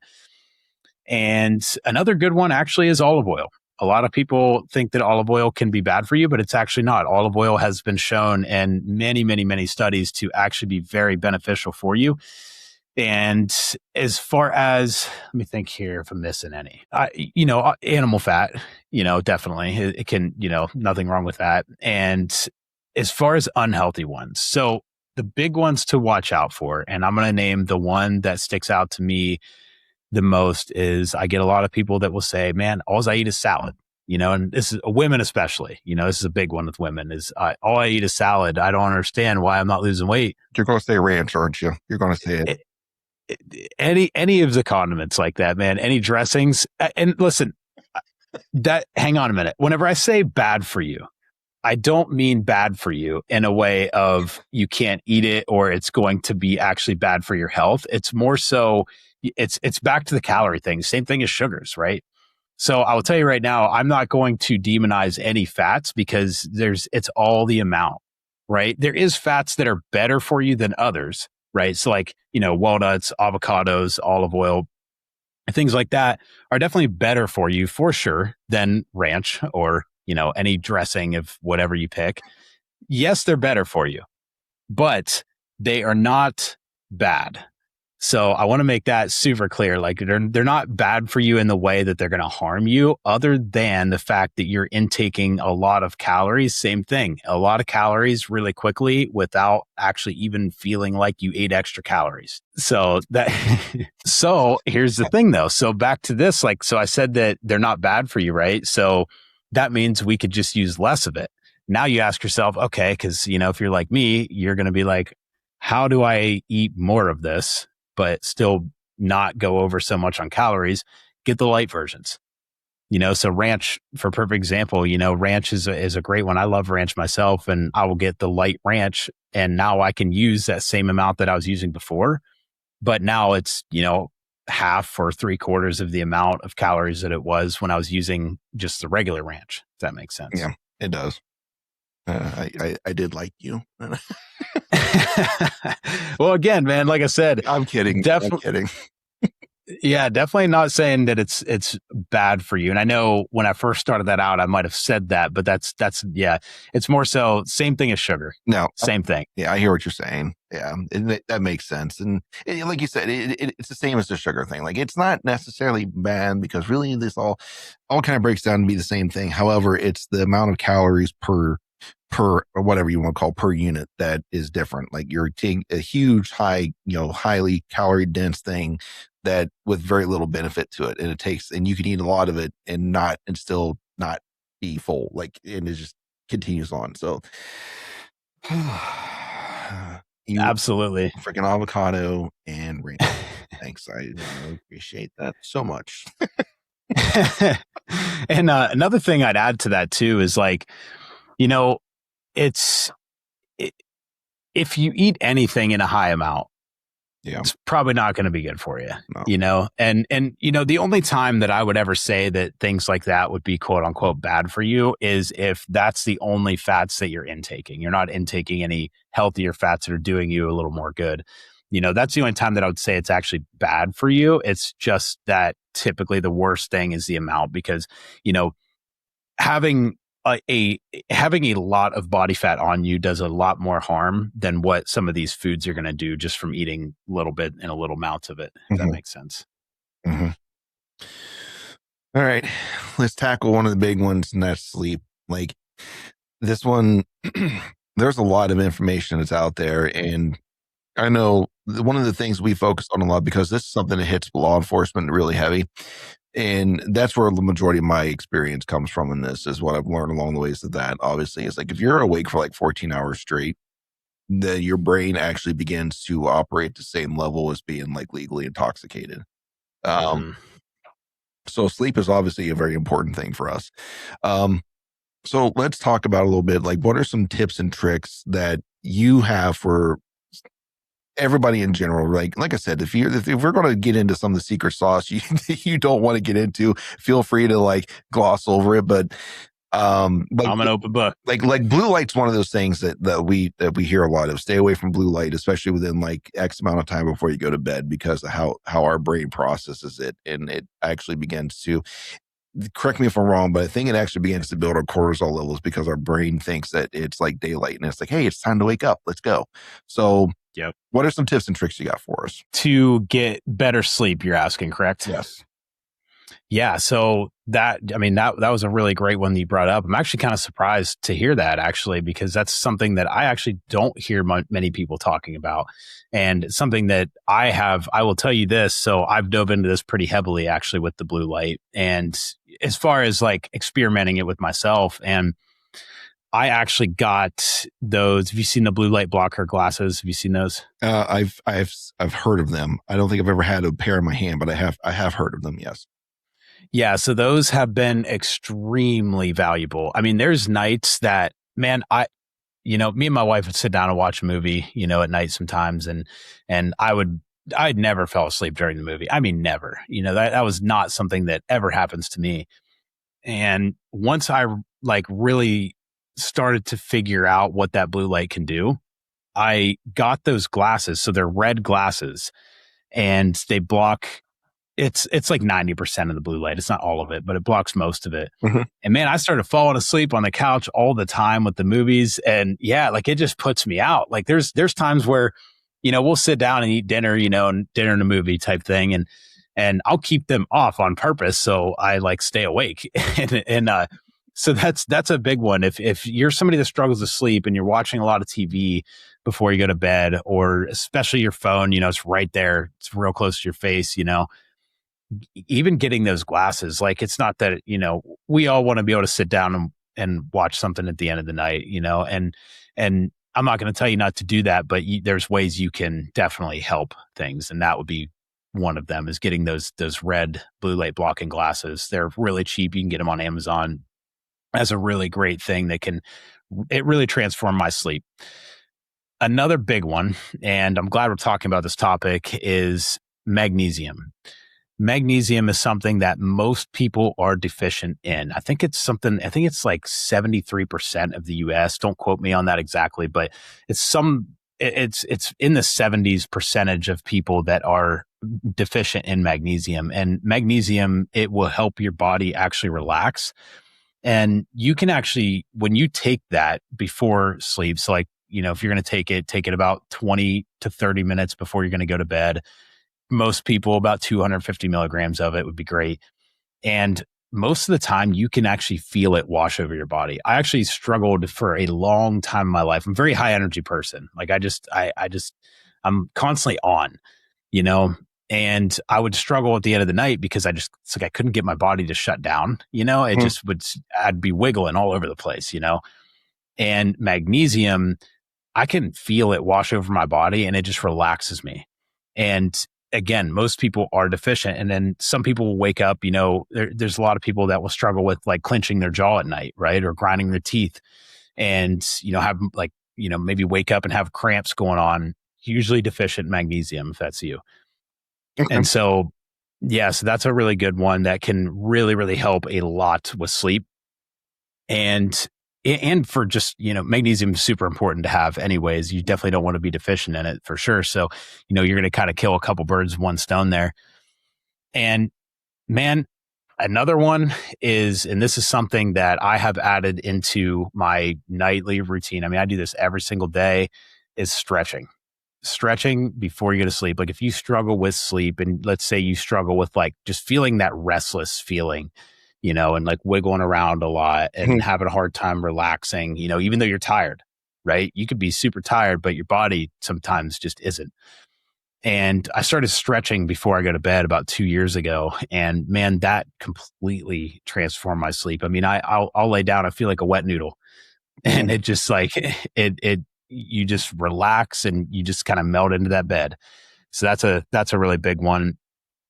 One other big one is, this one actually is for the morning. So if you can get up, the sooner you can get up and get sunlight on your body and in your eyes, the better.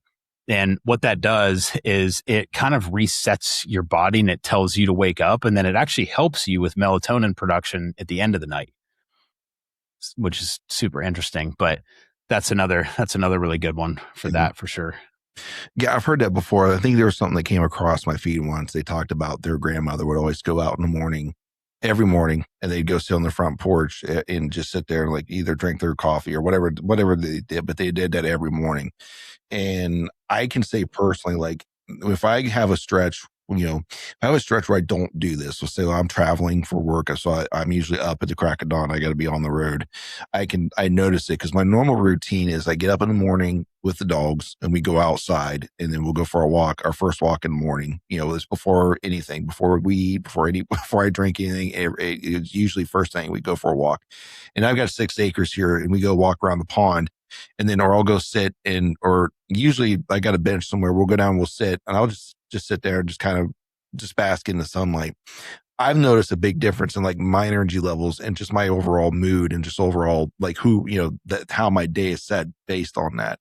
And if the days that I don't get that, like I'm not saying I'm a curmudgeon when I don't get it, but like you definitely I can tell there's a difference in my energy levels and I guess in kind of my mood. So yeah, I see that. Yeah, for sure. For sure. That's definitely a really, really big one. And even, not even talking just sleep with that, really, like it really gets you, it wakes you up for the day. And another thing too, you mentioned going on a walk. I really like that. That's actually part of my routine too, as well. As I get up every morning, first thing I do is I come down and make a smoothie. I drink like a real nutrient dense smoothie first thing in the morning. And then I take my dog on a walk. And that alone, like, just getting in some activity before the day starts, you're already, just like I said earlier, like when you get more steps periodically throughout the day, now you're raising your energy levels already first thing in the morning. And on top of that, you're probably not on your phone. You're not looking at stuff and everything like that. It really gets your mind right for the day as well, which is something I feel that is personally, I feel is a very bad habit that most people are in, is waking up first thing in the morning and rolling over, grabbing their phone, immediately checking it, right? And now you're already filling your mind with, and going back to cortisol, you're already filling your mind with all of this stuff, whether it was from yesterday, today, some people with social media, whatever it is, you're already filling your mind with all that information before you even have a chance to actually wake up and get your day started. Yeah. And I feel that's a very bad habit that a lot of people are in. And I know it's a bad habit because I was in it for a very, very long time in my life. And over the past couple of years, I've finally completely cut that out. I have a pretty strict rule with myself with that one. I will not check my phone until after I've already done my walk and I've already drank my smoothie. Now I'm getting my cup of coffee. Now I check my phone. Yeah. That makes total sense. And that's something I'm guilty of. Especially if I've been in the middle of like doing a couple things. It's the first thing, unfortunately. It's a bad habit, and I know it is. And that's one of the ones that I try to work on a little bit, but sometimes when you're posting a lot of social media, it just happens, I guess. I get it. So I don't want to take up much more of your time, and I'm very gracious that you decided to come on here. I want I guess I want to dive into at least a couple more topics real quick, and then we'll close the show out. But one of the things that I've heard some major influencers, I'm not going to name his name. Let's just say he's really big in the fitness realm, but he's also a big hunter. Is he talks about the lack of nutrients inside of fresh produce these days, and that he prefers to supplement that other ways.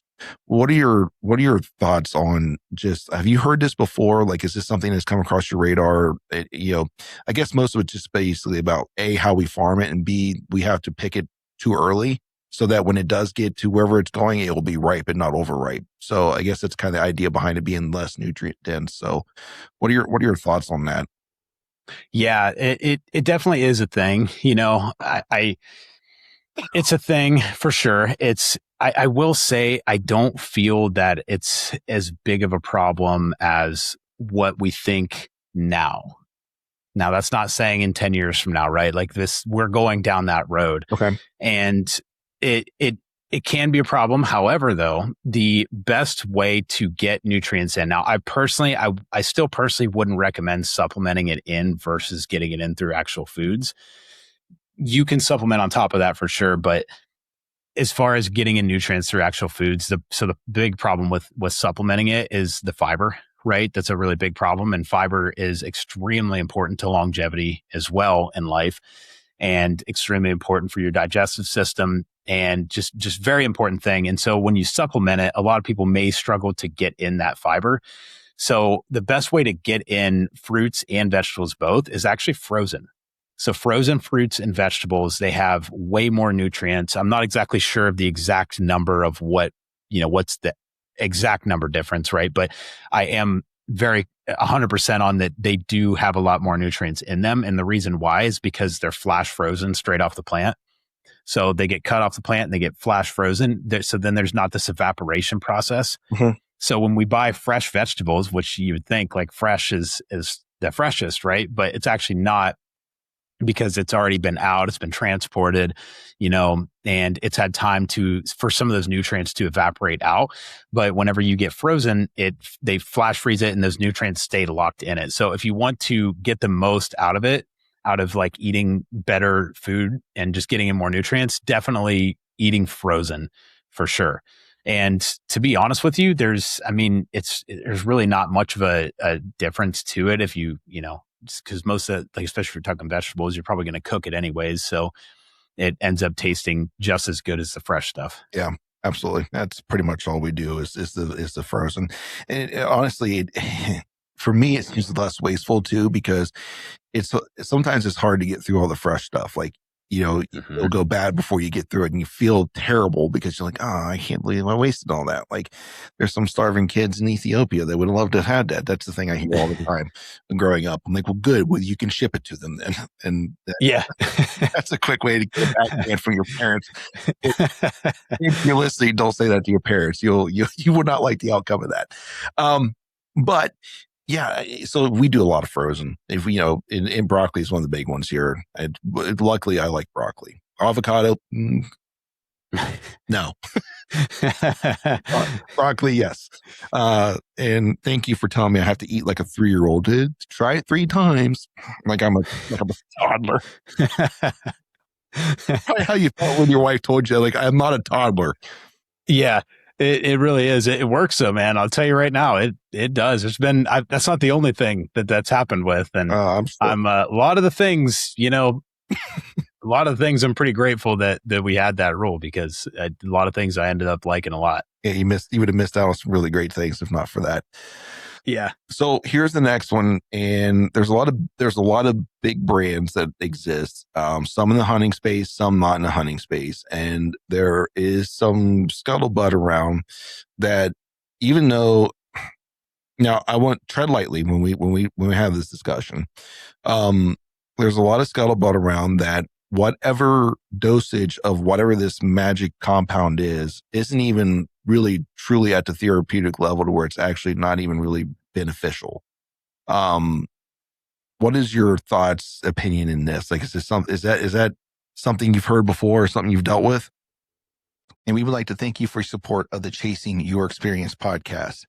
If you'd like to continue to support the podcast, then please check out our online store at bonfire.com. There, you can purchase exclusive Chasing Your Experience podcast t-shirts and hoodies for all members of your family. Check out the link down in the description to find the store. And now, back to the pod. What compound are you referring to? Well, I'm just not necessarily maybe just the ingredients in it. So I guess it's hard for me to narrow down just one. Are you talking supplements? Is that? Yeah, supplements. So you're talking about like the supplement companies. You know, you have your, I'm not going to name specifically because I don't feel like going down that road and having somebody call me with their lawyers and saying something. But the supplements that are kind of out there, not just in the outdoor space, but yes. Yeah. All right. Yeah. So, yeah, gotcha. Okay. So with supplements, I'm a very firm believer that again, foundations, right? Mhm. Like always start with your foundations. Like make sure you're eating clean food and good food that's going to fuel you up. But when it comes to supplements, there is 100% a lot on the market that do not actually have in what they say there is in there for sure. Now, there's a way around that though. Just do a little research when you go to buy supplements. Just make sure they're third party tested. And any of them that are third party tested, you're going to be all right. They're going to have the stuff they say. Now, the other thing that I'll say about supplements is that I see this a lot, right? A lot of people want to lean on that because it's so much easier to, take a pill, take a scoop of something than it is to eat the food that's in. And in some cases that can be helpful and beneficial, especially if somebody has, just has a hard time with, I guess time would be a big one, just like prepping the food and stuff like that. Then yes, you can supplement things in, but again, I always say start with the food, supplement in what you're not getting through the food. That's the biggest thing is, because if you start with the supplements, then you're just going to tell yourself that, oh, I'm already getting this in. I really don't need to eat this thing. So if you can just, start with that foundation and supplement in what you can't get. And I'll give you just what for me, I take a multivitamin. And I don't really consider protein powder as like a supplement in the same category as like multivitamins. And, I mentioned magnesium and things like that because protein powder is just protein that's dried out. But for me, it's multivitamin and creatine, protein. That's pretty much it. Okay. I don't supplement a whole lot of things in. Now, one really good one that I will say, I already mentioned magnesium. That's a big one that I do feel a lot of people should supplement in. The other one is fish oil or omegas, right? That's a really big one that we don't get a lot of fish oil unless we're eating a lot of fish, right? So, not everybody's going to eat fish all the time and you don't have to, but that is a very good one to supplement in, I would say for sure. But other than that, I'm a very firm believer in just food, eating the food that's going to give you the nutrients that you need. And it's going to take you definitely farther than supplementing all of that in separately. Yeah.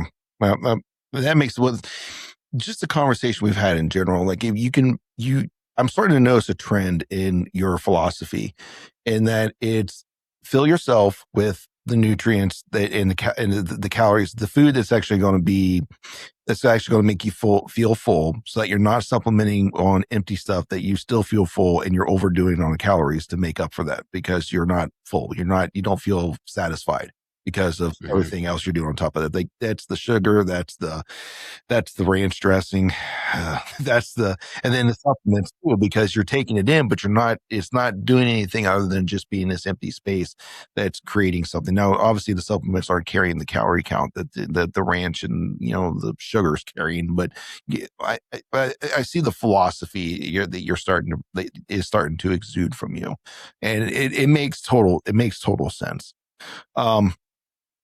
Is there anything, Dillon, that we've not covered that you would like to cover before we close the show out? Like something that I totally missed, something that, you were hoping to cover and I never can get there. Anything along those lines? I would say just because, just like you said, I'm a very firm believer in getting in all the nutrients that you need through your food, right?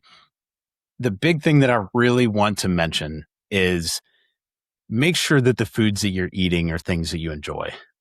Because if you don't enjoy the food that you're eating, you're not going to want to eat it. Right. So it doesn't matter how many nutrients that you can take in through food. If you don't want to eat it, it's not going to work.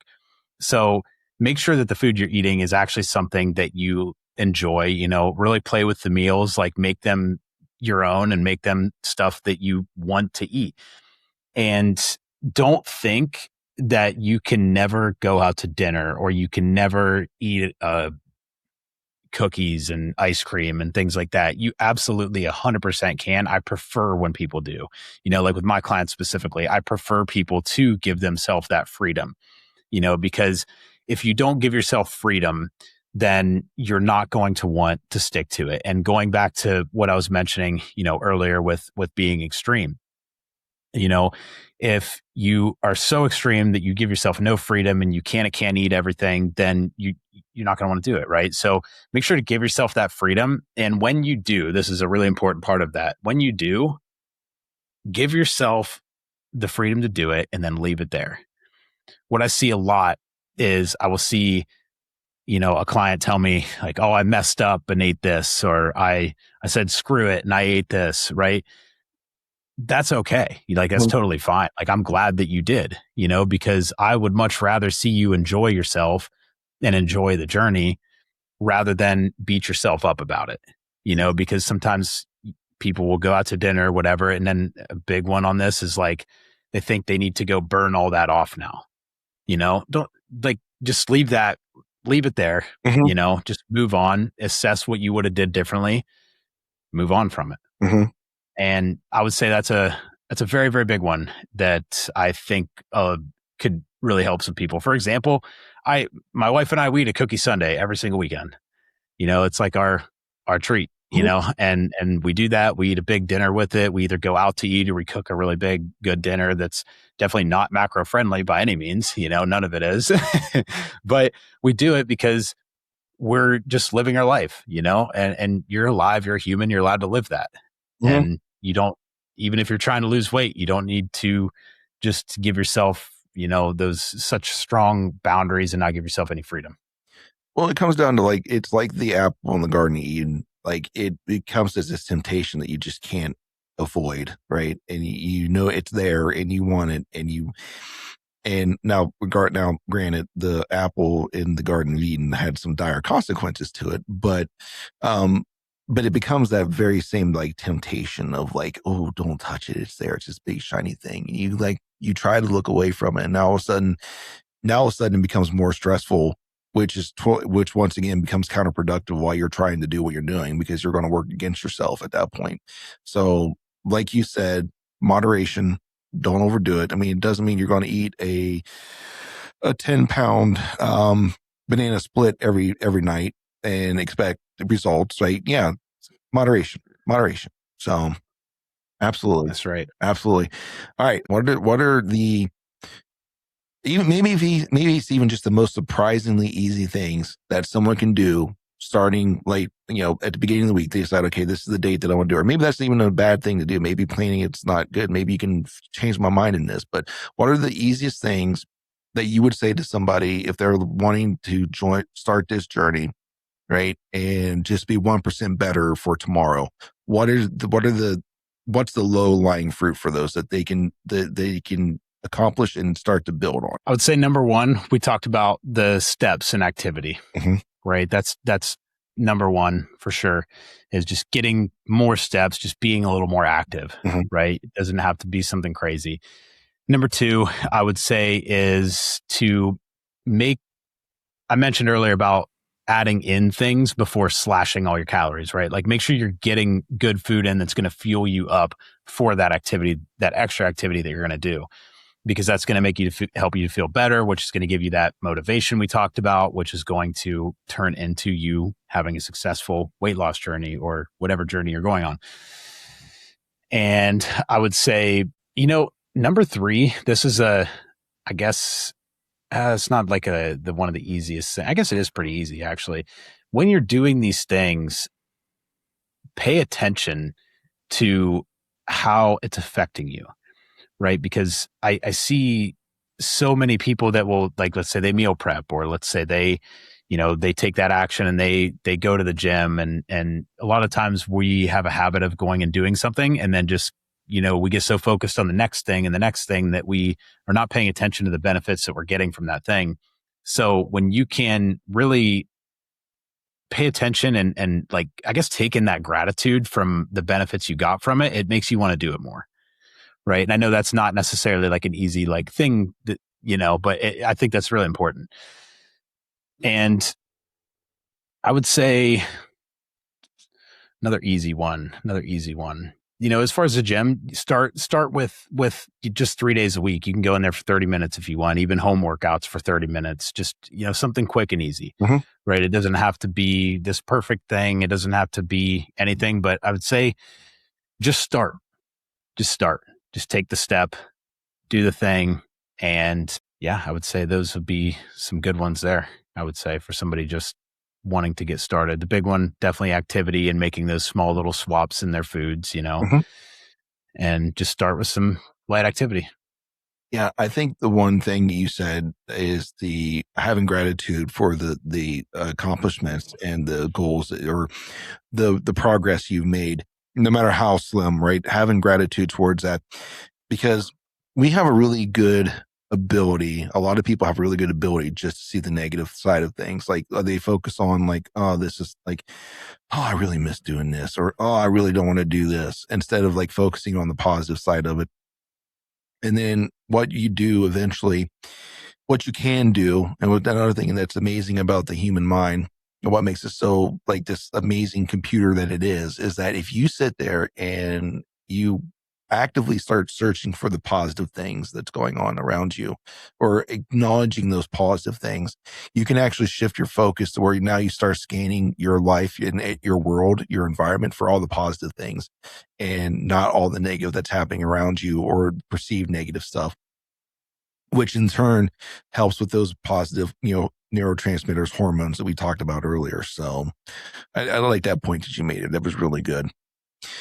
Well, Dillon, man, we've almost been on for 2 hours, and I feel like we probably could do another 2 hours of discussion. And I don't want to force you to give too much of the secret sauce away. So here's your chance, your final moment of motivation to the listeners, and then drop in where people can find you, how they can reach out to you if they're interested in learning more, all these things. So we just spew it all out for us.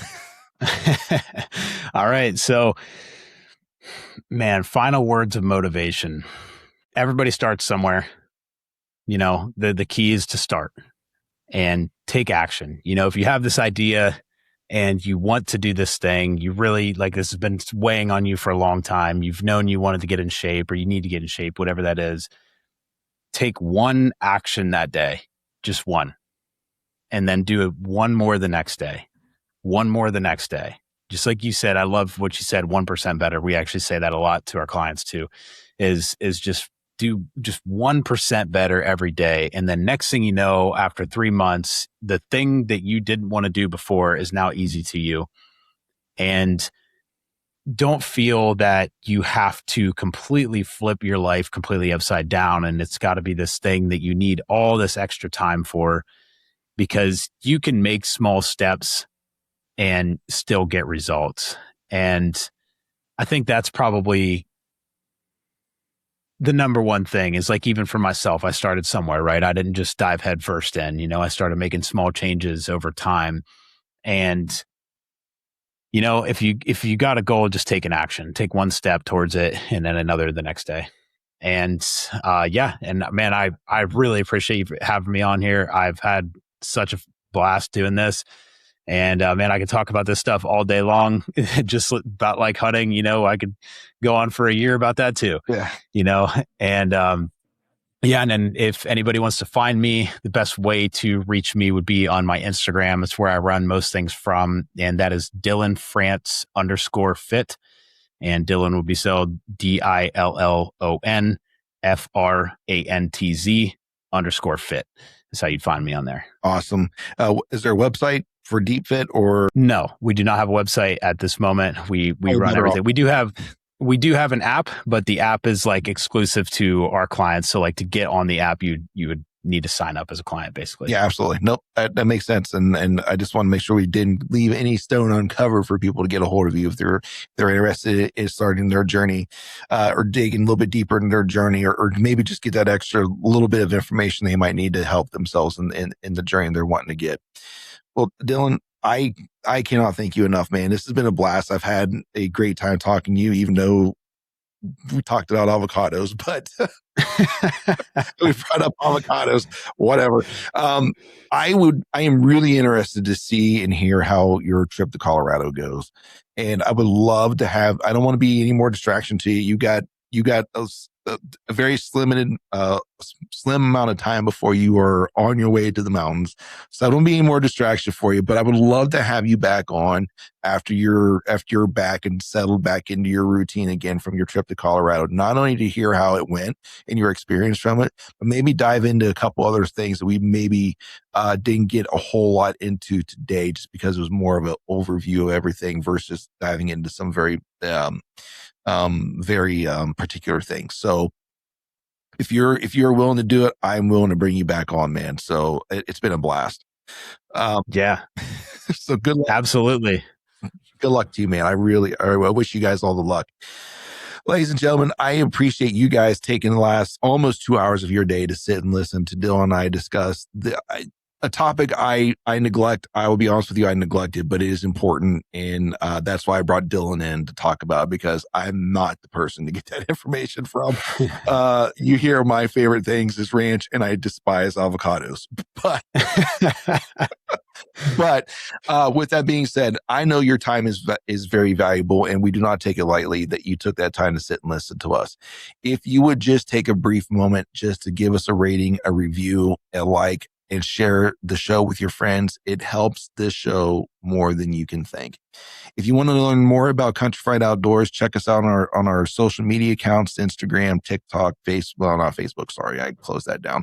Instagram, Instagram, TikTok, and YouTube is where you can find us at Country Fried Outdoors on the Instagram, Country Fried Outdoors on TikTok, and Country Fried Outdoor Productions on YouTube. You can find the podcast on Spotify, Apple, and YouTube are the main platforms of it. The video version is on YouTube and Spotify, and audio only is on all three of those. But until then, ladies and gentlemen, until our experiences cross paths again, we hope that you guys have the courage to fail, but yet the humility to learn. And as always, we hope you stay safe out there, and God bless you.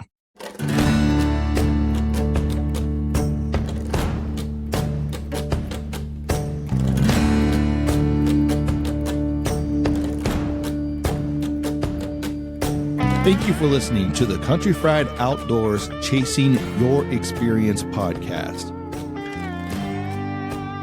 Before you go, don't forget to leave us a review and follow the show on the podcast platform of your choice.